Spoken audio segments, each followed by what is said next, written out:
point à présent des interventions des forces de défense et de sécurité sur le territoire nigérien. Les actions couvrent la période du 25 au 31 mai. Le récapitulatif avec Jocelyne Amoussou. Dans le cadre de l'opération Damissa, menée dans la région de Dosso, en début de semaine, un détachement des forces de sécurité engagé dans une mission de patrouille préventive dans le secteur de Bani Koubey a identifié puis neutralisé avec succès un engin explosif improvisé dissimulé en bordure d'un axe de passage fréquenté. Grâce à la vigilance des éléments et à l'intervention rapide de l'équipe spécialisée en déminage, le dispositif a été sécurisé sans incident.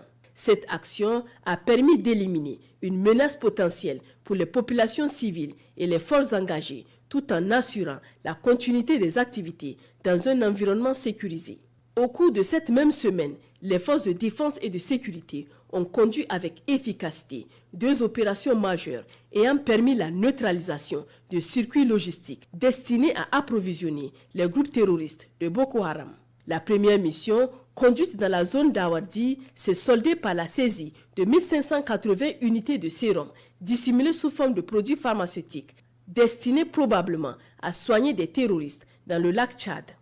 La seconde opération, menée dans le secteur de Bagara, a permis l'interception de 50 kits de communication de type Starlink, 120 cartouches de cigarettes ainsi qu'un lot de matériel divers, probablement destiné à soutenir les capacités opérationnelles de l'ennemi.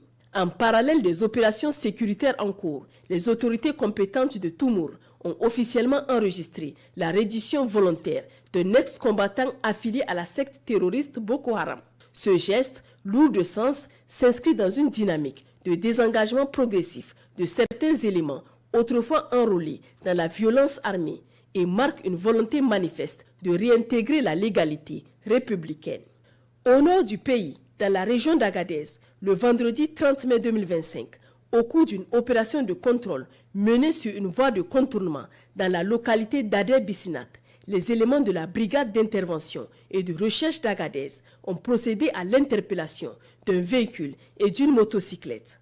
La fouille des 10 engins a permis la saisie d'un lot conséquent de matériel explosif comprenant 4 colis de dynamite totalisant 1460 bâtons ainsi qu'un 5e colis contenant 5 rouleaux de fils détonateurs.